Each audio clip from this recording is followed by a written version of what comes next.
Hi friends, welcome to Dharani vlogs Kannada.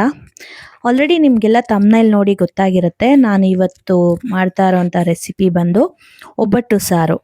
ಒಬ್ಬಟ್ಟು ಸಾರು ಅಂತ ಅಂದರೆ ಏನು ಸ್ವೀಟ್ ಆಗಿರುತ್ತಾ? ಖಂಡಿತ ಇಲ್ಲ. ಒಬ್ಬಟ್ಟು ಸಾರು ಅಂದರೆ ನಾವು ಒಬ್ಬಟ್ಟು ಮಾಡೋದಕ್ಕೆ ಏನು ಬೇಳೆನ ಬೇಯಿಸ್ಕೊಂಡಿರ್ತೀವಿ ಆ ನೀರಿಂದ ಮಾಡೋ ಸಾಂಬಾರಿಗೆ ಒಬ್ಬಟ್ಟು ಸಾಂಬಾರು ಅಂತ ಹೇಳ್ತಾರೆ. ಮೊದಲಿಗೆ ಒಂದು ಪ್ಯಾನ್ಗೆ ಸ್ವಲ್ಪ ಎಣ್ಣೆನ ಹಾಕ್ಕೊಂಡು 1-2 ಸ್ಪೂನ್ ಜೀರಿಗೆ ಹಾಕೋಬೇಕು. ಒಬ್ಬಟ್ಟು ಸಾಂಬಾರಿಗೆ ಜೀರಿಗೆ ಸ್ವಲ್ಪ ಜಾಸ್ತಿ ಹಾಕಿದ್ರೆ ಟೇಸ್ಟ್ ಚೆನ್ನಾಗಿರುತ್ತೆ.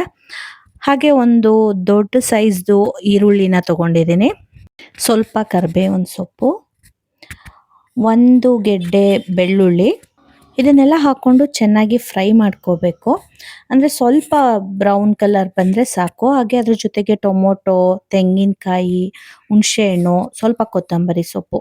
ತೆಂಗಿನಕಾಯಿ 1-2 ಟೇಬಲ್ ಸ್ಪೂನ್ ಆದರೆ ಸಾಕು. ಟೊಮೊಟೊ 1-2, ಹುಣಸೆಹಣ್ಣು 1 ಹೆಬ್ಬೆರಳು ಗಾತ್ರ ತೊಗೊಂಡ್ರೆ ಸಾಕು. ನಾನಿವಾಗ ಹದನ 4 ಜನಕ್ಕೆ ಆಗೋಷ್ಟು ಸಾರಿನ ಅಳತೆಯಲ್ಲಿ ಮಾಡ್ತಾ ಇದ್ದೀನಿ. ನೀವು ಜಾಸ್ತಿ ಜನಕ್ಕೆ ಮಾಡ್ತಿದ್ದೀನಿ ಅಂದರೆ ಅದು 2ರಷ್ಟು ತೊಗೋಬೇಕು. ಇದು ಕಂಪ್ಲೀಟಾಗಿ ತಣ್ಣಗಾದ್ಮೇಲೆ ಮಿಕ್ಸಿ ಜಾರಿಗೆ ಹಾಕ್ಕೊಂಡು ಅದಕ್ಕೆ 1 ಟೇಬಲ್ ಸ್ಪೂನ್ ಏನು ಒಬ್ಬಟ್ಟಿಗೆ ಬೇಯಿಸ್ಕೊಂಡಿದ್ದೀವಿ ಆ ಬೇಳೆನ ಹಾಕ್ಕೊಂಡು 1-2 ಟೇಬಲ್ ಸ್ಪೂನ್ ಸಾಂಬಾರು ಪುಡಿ ಹಾಕ್ಕೊಂಡು ಚೆನ್ನಾಗಿ ರುಬ್ಕೋಬೇಕು. ಆಮೇಲೆ ಒಂದು ಪಾತ್ರೆನ ಇಟ್ಟು ಅದಕ್ಕೆ 1-2 ಟೇಬಲ್ ಸ್ಪೂನ್ ಆಯಿಲ್ ಹಾಕಿ ಒಗ್ಗರಣೆಗೆ ಸಾಸಿವೆ, ಒಣಮೆಣ್ಸಿನ್ಕಾಯಿ, 1 ಬೆಳ್ಳುಳ್ಳಿನ ಜಜ್ಜಿ ಇಟ್ಕೊಂಡಿರಬೇಕು, ಹಾಗೆ ಕರಿಬೇವಿನ ಸೊಪ್ಪು ಇಷ್ಟನ್ನು ಹಾಕಿ ಒಗ್ಗರಣೆ ಕೊಟ್ಕೊಂಡು ಏನು ರುಬ್ಬಿರ್ತೀವಲ್ಲ ಆ ಮಿಶ್ರಣನ ಅದರೊಳಗಡೆ ಸೇರಿಸ್ಬೇಕು. ನಮಗೆ ಎಷ್ಟು ತೆಳು ಬೇಕೋ, ಕನ್ಸಿಸ್ಟೆನ್ಸಿ ಹೇಗೆ ಬೇಕೋ ಹಾಗೆ ನೋಡಿಕೊಂಡು ನೀರು ಹಾಕ್ಕೊಂಡು ಕುದಿಯೋದಕ್ಕೆ ಬಿಡಬೇಕು.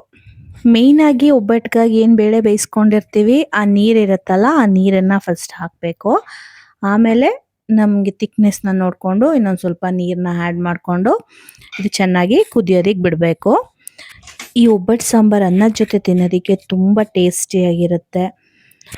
ಕುದಿಯೋಕ್ಕೆ ಬರ್ತದೆ ಅನ್ನಿಸ್ದಾಗ ರುಚಿಗೆ ತಕ್ಕಷ್ಟು ಉಪ್ಪು ಹಾಕ್ಕೊಂಡು ಇನ್ನು ಚೆನ್ನಾಗಿ ಕುದಿಯೋದಕ್ಕೆ ಬಿಡಬೇಕು. ನಾವು ಆಲ್ರೆಡಿ ಎಲ್ಲ ಮಸಾಲೆ ಪದಾರ್ಥಗಳನ್ನ ಹುರ್ಕೊಂಡಿರೋದ್ರಿಂದ ತುಂಬ ಹೊತ್ತು ಕುದಿಸ್ಬೇಕು ಅಂತ ಏನಿಲ್ಲ. ಒಂದು ಸ್ವಲ್ಪ ಹೊತ್ತು ಕುದಿಸಿದ್ರೆ ಟೇಸ್ಟಿಯಾದಂಥ ಒಬ್ಬಟ್ಟು ಸಾಂಬಾರು ರೆಡಿಯಾಗುತ್ತೆ. ನೋಡಿ ಇಲ್ಲಿ ಕುದೀತಾ ಇದೆ. ಸೊ ನಮ್ಮ ಒಬ್ಬಟ್ಟು ಸಾಂಬಾರು ರೆಡಿಯಾಗಿದೆ. Thank you.